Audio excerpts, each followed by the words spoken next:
Olá, amigos do Neurologia em Pauta. Tudo bem com vocês? Tudo bem por aí? Vamos falar hoje sobre um assunto que está nos consultórios, está na nossa vida, está na nossa família. Vamos falar sobre demência? Exatamente. Aquele paciente, aquele familiar que te procura para falar que meu pai, minha mãe, meu avô, meu irmão, meu tio não está bem. Está com alteração cognitiva, não está conseguindo performar como performava, está com perda de memória, não é mais aquela pessoa que ele era, tem uma alteração de comportamento importante, e aí ele vem te procurar para perguntar: será que é uma demência? E, consequentemente, vai rolar um exame de imagem nesse meio do caminho, tem certeza. Você vai pedir uma ressonância magnética. É uma parte da investigação importante, até para tentar entender onde está o problema. Só que, quanto mais detalhe, quanto mais hipótese diagnóstica você mandar para a gente na hora de fazer esse exame, mais a gente consegue te responder. Então, é bem importante a gente estar alinhado com: eu acho que pode ser uma doença de Alzheimer, eu escrevo isso no laudo, eu faço um protocolo voltado para a doença de Alzheimer. Eu ponho só alteração cognitiva, eu estou procurando tudo de qualquer coisa. E aí, como eu faço esse exame? O que que eu vou fazer para conseguir responder o máximo possível de perguntas? Primeiro, a gente tem que ter noção da lista de doenças possíveis que a gente pode procurar. E é uma lista grande, hein? E eu vou mostrar aqui para vocês agora essa lista. Esse é o nosso grande objetivo de hoje. É uma lista grande, cheio de detalhezinhos. Uma coisa você olha para um lado, outra coisa você olha para o outro. E aí, por onde eu começo? Tudo isso vai estar melhor descrito lá dentro do princípio de ressonância magnética, que você encontra o link aqui na descrição desse vídeo. Se você é profissional de saúde, te recomendo procurar lá e ver que tem bastante coisa interessante falando sobre demência, sobre essa pesquisa específica que a gente tem que fazer. Até para você saber o que escreve no laudo, o que você procura nesse exame e você que recebe o exame. O que que a gente está falando? O que que a gente quer dizer quando é um hipocampo pequeno? Quais são as classificações que existem, MTA-score, as classificações de atrofia global cerebral, as alterações específicas de outras doenças que muitas vezes fazem interface com esse quadro de demência, né? PSP, AMS, síndromes parkinsonianas, as taupatias, sinucleidopatias, enfim, uma série de outras alterações de origem neurodegenerativa ou não. A gente tem muita causa de demência reversível que também está nesse pacote, que a gente pode se surpreender ao olhar o exame, mas que tem que estar na cabeça de todo mundo. Então, fica a dica do princípio de ressonância magnética, mas aqui eu vou dar só uma relembrada do que a gente pode passar de causas de demência que não podem faltar e os principais sequências, os principais exames que têm que ser feitos exatamente para a gente não deixar de dar o possível diagnóstico. Então, vou compartilhar a tela aqui com vocês da Radiopedia. E quando você coloca no Google demência e Radiopedia, vai aparecer, ó, tudo isso aqui de causa. Agora, imagina, vamos botar essa aqui como as principais causas que a gente consegue ajudar na ressonância magnética. Tem outras aqui que a gente vê também, mas que vão estar relacionadas muito à história do paciente, né? Principalmente as alterações de origem endócrina ou metabólica. Aí não dá para a gente imaginar que existe uma deficiência vitamínica ou que existe uma deficiência de algum eletrólito, se isso não vier escrito. E não tiver um sintoma específico relacionado a isso. Agora, aqui a gente está num grande pacote de doenças neurodegenerativas. E o que é uma doença neurodegenerativa? Aquela que, por algum motivo, o cérebro começa a morrer, literalmente. E isso vai fazer com que haja mortes de momentos diferentes, grupos de neurônios diferentes estão sendo acometidos pela doença. E aí pode ser que pegue mais o hipocampo, pode ser que pegue mais a substância negra, pode ser que pegue mais a região frontal. E isso vai fazendo um conjunto de sintomas diferentes, muitos deles, a maioria deles, associados a essa alteração de performance, que pode ser muitas vezes transmitida como uma alteração cognitiva, uma alteração de memória, uma alteração de comportamento. A pessoa deixa de ser quem ela é, e o importante do médico que recebe esse paciente, tentar filtrar ao máximo que é essa alteração para a gente poder ajudar dentro do exame de ressonância magnética. Então, quando a gente fala aqui nesses dois principais, né, na demência de Alzheimer, né, na doença de Alzheimer, que acontece lá atrás, que começa lá atrás no paciente ainda em torno de 50 anos, para demência de origem vascular, que também está relacionado muitas vezes a um componente de microangiopatia importante, a gente vai falar aqui que não pode deixar de ver o hipocampo nessa sequência. Aqui você tem que ter uma noção da classificação de FASECAS, tem que procurar ativamente por infartos lacunares, E se os dois vierem associados, isso pode acontecer? Pode acontecer. Aqui no canal mesmo tem um vídeo falando sobre isso, sobre essa associação e sobre muitas vezes a gente não conseguir pesar quem é mais importante. Será que esse hipocampo pequeno é mais importante do que a quantidade de gliose que eu estou vendo? A quantidade de infarto lacunar que eu estou vendo? Não sei dizer. Por imagem, a gente não sabe dizer. O que a gente pode é quantificar e qualificar. Agora, quem domina o quadro é um papel do clínico, papel do neurologista, do geriatra que está recebendo esse paciente. E muitas vezes ele também não vai conseguir definir.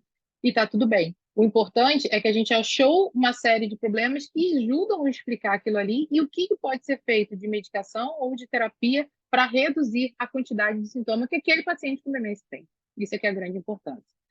Hoje a gente tem discutido sobre o leite, que é uma alteração de hipocampo, também parece muito Alzheimer, que aparece em pacientes mais idosos, onde a gente tem que olhar o sinal do hipocampo. Quem aí desse lado nunca falou assim, nossa, esse hipocampo está pequeno, parece um Alzheimer, mas está brilhando. Será que é uma esclerose mesial temporal junto? Quando a gente vê hipocampo brilhando, a gente sempre pensa, nossa, esclerose mesial temporal. E aí? Sem crise convulsiva? Isso, lá no paciente com mais de 80 anos, será que é o que a gente tem que pensar? Então, não. Se você não conhecia, está conhecendo agora o leite, que é uma alteração que dá redução volumétrica do hipocampo associada a um hipersinal. Então, nesse caso aqui, se essa for a suspeita, pode ser interessante fazer um flare do hipocampo, que é a sequência que a gente tem mais sensibilidade de alteração de sinal. Você pode ver um hipersinal, que às vezes é difícil da gente ver quando só se faz a sequência T2 fina no plano coronal para ver o tamanho do hipocampo lá da doença de Alzheimer. Outras demências vão ser mais difíceis da gente ver. Demência de corpos de Lewis, demência relacionada ao Parkinson, até mesmo as demências relacionadas a outras perdas, né, como o PSP, como a MS, como a atrofia de múltiplos sistemas, vai ser mais difícil. A gente vai ter outros comemorativos juntos. Então, o Parkinson você tem que ter um diagnóstico de Parkinson, que é um dado clínico, não um dado da radiologia. Por mais que a gente procure o nigrossoma, aqui no canal também tem vídeo do nigrossoma. Dentro do princípio de ressonância magnética tem um vídeo mostrando como é que você identifica o nigrossoma e a importância dele para o diagnóstico da doença de Parkinson. A demência de corpos de Lewy, que a gente também não tem um aspecto de radiológico típico, que eu não consigo te dizer, isso aqui é demência de corpos de Lewy, que é super importante, às vezes, para o médico orientar o tratamento, mas que não tem essa expressão radiológica tão significativa. As alterações de degeneração frontotemporal, que tem um componente extremamente diferente do ponto de vista clínico. Mas aqui, o grande importância é o nosso olhar. O olhar do médico que está acostumado a ver o exame, ele vai te falar assim: esse frontal está diferente do resto do cérebro. Esse temporal está diferente do resto do cérebro. Muitas vezes a atrofia é global também, mas as assimetrias em relação aos lobos temporais, ou até mesmo de um hemisfério com o outro, elas são importantíssimas para a gente ajudar nesse diagnóstico aqui. Então, desenvolva a sua sensibilidade para identificar: será que esse frontal realmente está diferente? O direito está diferente do esquerdo? Ou os frontais diferentes das regiões parietais? Então, é um teste diário cada vez que a gente vê uma ressonância magnética de crânio. Eu estou olhando tudo atrofiado de forma global ou eu estou olhando atrofias de formas diferentes?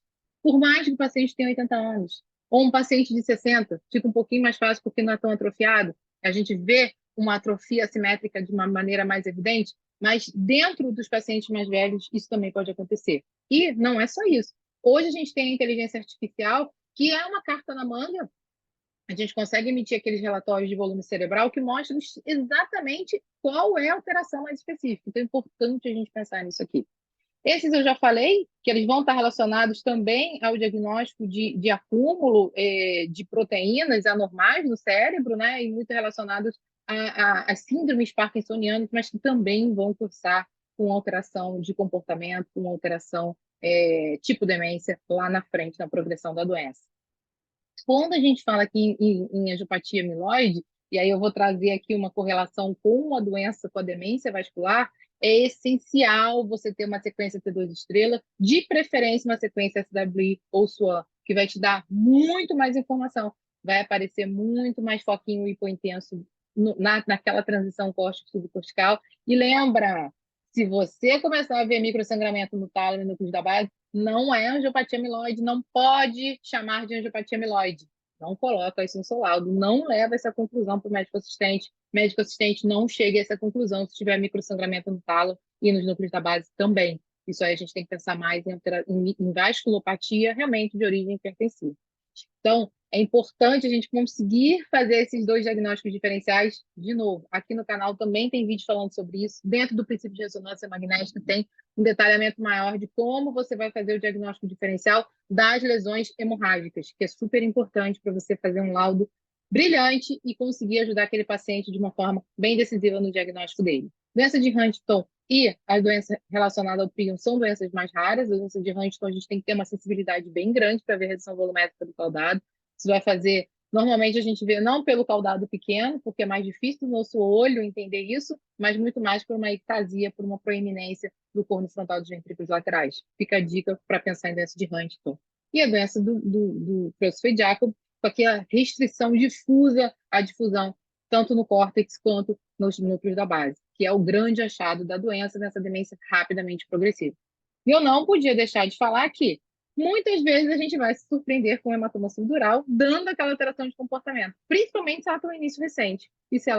E aí, quando a gente puxa um pouquinho na história, o que aconteceu? Tropeçou no tapete, caiu no banheiro, levou um escorregão na rua, bateu com a cabeça, levantou, ficou tudo bem, mas o subdural está lá, crescendo, crescendo, crescendo, e a gente se surpreende com ele, às vezes, na clínica diagnóstica mesmo, não é em hospital, não foi imediatamente após o trauma. Isso é bastante comum e também leva à alteração cognitiva. Lembrar da hidrocefalia de expressão normal, que tem aulas totalmente à parte. Aqui no canal a gente também tem, lá no princípio de ressonância magnética a gente também tem, que tem achados específicos que tem que colocar. Como medir o ângulo calosal, como medir o índice de Evans, qual é o suco que você tem que ver, se está reduzido em relação ao restante, o conceito de DASH. Então tem muita informação lá dentro do princípio e aqui também no canal para falar um pouquinho sobre isso, para você dar o laudo correto de hidrocefalia de expressão normal. Muitas vezes não vem a alteração cognitiva é mais importante, a pessoa nem valoriza uma alteração de marcha ou até mesmo o quadro de incontinência que compõe a tríade clássica dessa alteração. E esse fenômeno passa um pouco mais desapercebido porque a gente foca na alteração cognitiva. E aí, esse achado de imagem é bastante importante de vir descrito no laudo para levantar essa hipótese diagnóstica para prosseguir a investigação, de novo, lá com o médico assistente. E os tumores, eles estão aí para aparecer. Então, a gente sempre tem que olhar um paciente mais idoso com a possibilidade de também ser um tumor. Alterações de região frontal são bastante comuns. Então, pode ser um tumor na região frontal, pode ser um AVC prévio de região frontal, tudo isso que vai passando de forma desapercebida, mas que chega lá na frente e cobra o seu preço, né? Uma alteração de comportamento, paciente que ficou frontalizado, que muitas vezes vem representado com esse quadro de demência de alteração de comportamento. Será que tem que fazer espectro? Muitas vezes a espectro no tumor pode ajudar, né, para tentar quantificar aquilo ali junto com todas as outras sequências, se que a gente tem uma alteração específica mais agressiva ou não. Espectro do giro do símbolo posterior, principalmente quando a gente está relacionando a demência do tipo Alzheimer, né? Então, a alteração cognitiva, a gente põe espectro aonde? Se você está falando de Alzheimer, giro posterior. Se você está pensando em alguma alteração comportamental, principalmente relacionada às doenças psiquiátricas, região frontal. E se isso não vem escrito no laudo, onde a gente coloca? Difícil, né? No laudo, não. No pedido. Difícil, né? Por isso que é importante a gente ter essa parceria máxima, mas você tem que ter em mente onde esse espectro pode ir e você que está solicitando. A gente tem alguns lugares específicos para colocar, então ajuda a gente com a sua hipótese diagnóstica, ajuda com o que você realmente está achando que pode ser, porque aí a gente consegue te dar muito mais informação. Lembra, um bom pedido vai garantir um bom exame. É óbvio que a gente tem que ter pessoas específicas de cada lado, mas em geral, se você sabe o que você está procurando, a gente consegue responder melhor. Se você não sabe, fica muito baseado na experiência de quem está desse lado. É óbvio que o olhar de um especialista e a gente desenvolver o nosso olho para entender, será que essa atrofia é global? Será que isso aqui está fora do esperado para a faixa etária? Será que existe assimetria entre um lado e outro? Será que existe assimetria entre uns lobos e outros lobos? Isso é tudo muito importante na avaliação do cérebro do paciente do cérebro do paciente que chega com essa queixa de demência. E existe um monte de conteúdo aqui no canal espalhado falando um pouquinho sobre isso. Existe esse conteúdo também bem mais detalhado dentro do princípio de ressonância magnética para você guiar o seu exame da melhor maneira, para você dar o seu lado da maneira mais assertiva e para você que recebe o exame ter certeza de que está lendo e entendendo o que a gente quer falar e chegar a essa conclusão, chegar a esse diagnóstico de uma maneira correta, firme e bem assertiva para ajudar o seu paciente o mais rápido possível. Eu continuo por aqui, te espero na próxima semana do vídeo novo e já escreve aqui nos comentários qual desses diagnósticos aí que você acha mais complexo de fazer, tanto do ponto de vista clínico quanto do ponto de vista radiológico. Estou esperando seu comentário aqui para a gente fazer um vídeo específico, exatamente mirando nesse conteúdo, combinado? Um abraço e até a próxima.